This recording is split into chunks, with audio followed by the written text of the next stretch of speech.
रात के ठीक 3 बजे पहाड़ों के बीच बने उस प्राचीन मंदिर से अचानक घंटियों की आवाजें आने लगती थी।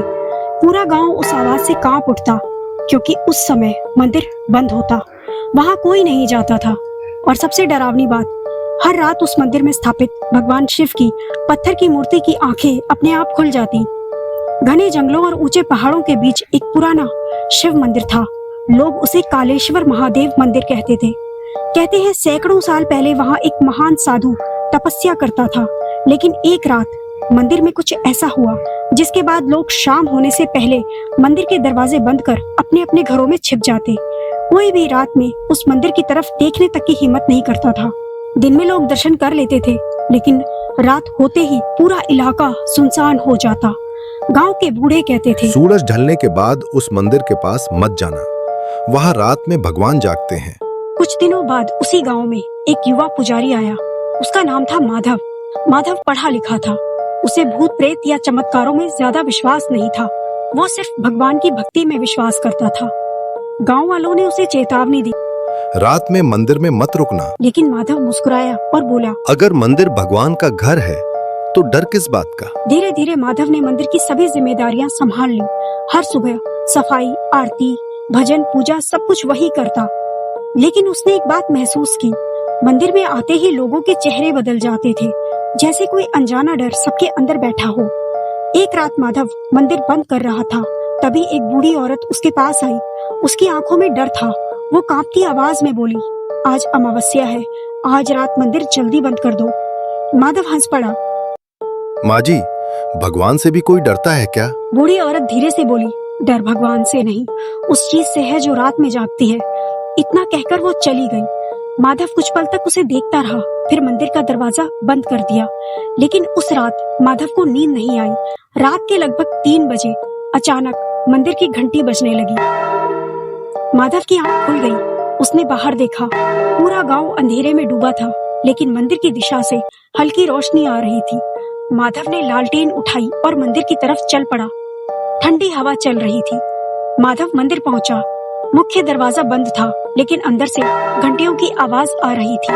उसका दिल तेज धड़कने लगा। उसने धीरे से मंदिर का दरवाजा खोला और अंदर कदम रखते ही उसके हाथ कांप गए। भगवान शिव की पत्थर की मूर्ति की आंखें खुली हुई थी। माधव डर के मारे पीछे हट गया। उसने तुरंत आंखें बंद कर ली।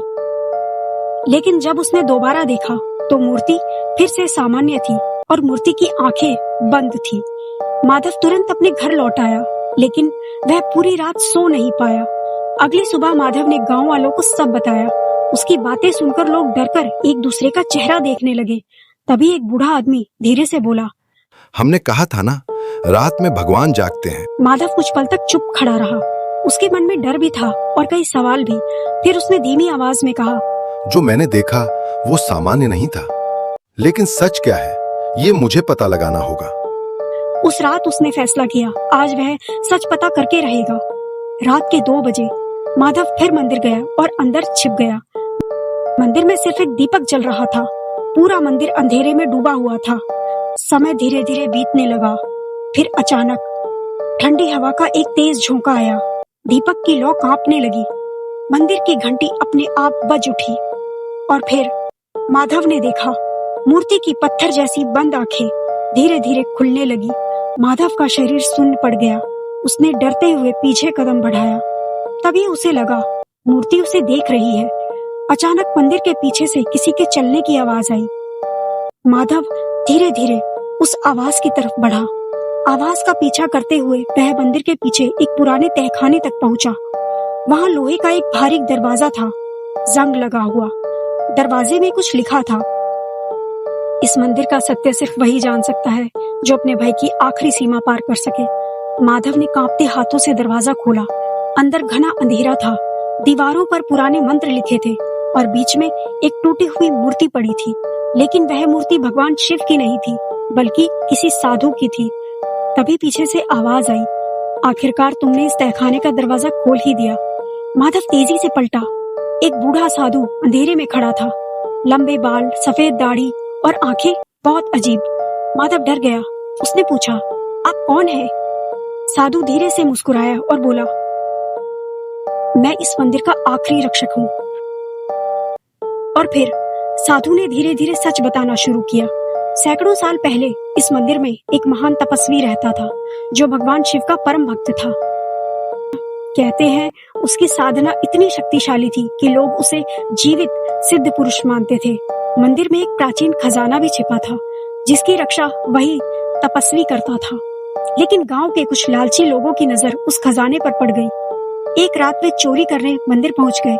तपस्वी ने उन्हें रोकने की कोशिश की लेकिन उन्होंने उसी को मार डाला। मरते समय साधु ने श्राप दिया, आज के बाद इस मंदिर में हर रात अजीब घटनाएं होंगी और कोई भी इंसान रात में इस मंदिर में कदम रखने की हिम्मत नहीं कर पाएगा। उस रात भयानक तूफान आया। मंदिर की मूर्ति की आंखें पहली बार खुली थी और तब से हर अमावस्या को ऐसा होने लगा। साधु की बातें सुनकर माधव कांप उठा। तभी अचानक तहखाने का दरवाजा अपने आप बंद हो गया। पूरा तहखाना हिलने लगा, दीवारों पर लिखे मंत्र चमकने लगे। माधव घबरा गया, ये क्या हो रहा है? साधु ने धीरे से कहा, वो जाग चुके हैं।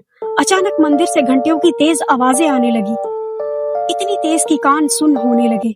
माधव तहखाने से निकलकर फिर से मंदिर की ओर पहुंचा और जो उसने देखा उसके पैरों तले जमीन खिसक गई। भगवान शिव की मूर्ति की आंखें पूरी तरह खुल चुकी थी। इस बार सिर्फ आंखें नहीं, मूर्ति के चेहरे पर हल्की मुस्कान भी थी। माधव डर के मारे वहीं गिर पड़ा। अचानक पूरे मंदिर में तेज प्रकाश फैल गया। माधव ने अपनी आंखें बंद कर ली और तभी उसे एक आवाज सुनाई देती है। डर वहीं पैदा होता है जहां विश्वास कमजोर पड़ जाता है। माधव कांपती आवाज में बोला, आप कौन हैं? मूर्ति से आवाज आई, मैं वही शक्ति हूँ जिसे उस तपस्वी ने अपनी अंतिम सांस के साथ पा लिया था। उसकी भक्ति मुझ में विलीन हो गई और उसकी आत्मा आज भी इस मंदिर की रक्षा कर रही है। आवाज फिर आई, जब इंसानों के मन में अंधेरा बढ़ जाता है तब भगवान को जागना पड़ता है। माधव की आंखों में आंसू बहने लगे। उसे पहली बार महसूस हुआ, मंदिर सिर्फ ईंट और पत्थरों से नहीं बनता बल्कि उसे जीवित बनाती है इंसानों की भक्ति। और जहाँ सच्ची भक्ति होती है वहाँ चमत्कार भी होते हैं। अगली सुबह गांव वालों ने देखा, माधव मंदिर की सीढ़ियों पर बैठा था, बिल्कुल शांत। उसने गांव वालों से सिर्फ एक बात कही, भगवान डराने नहीं, वो इंसानों को जगाने आते हैं। उस दिन के बाद गांव बदलने लगा। लोग बिना डरे मंदिर आने लगे, भक्ति लौटने लगी और कहते हैं आज भी हर अमावस्या की रात उस मंदिर की घंटियां अपने आप बजती हैं। लोग अब डरते नहीं क्योंकि उन्हें पता है जब इंसान अंधेरे में खो जाता है तब भगवान अपनी आंखें खोलते हैं।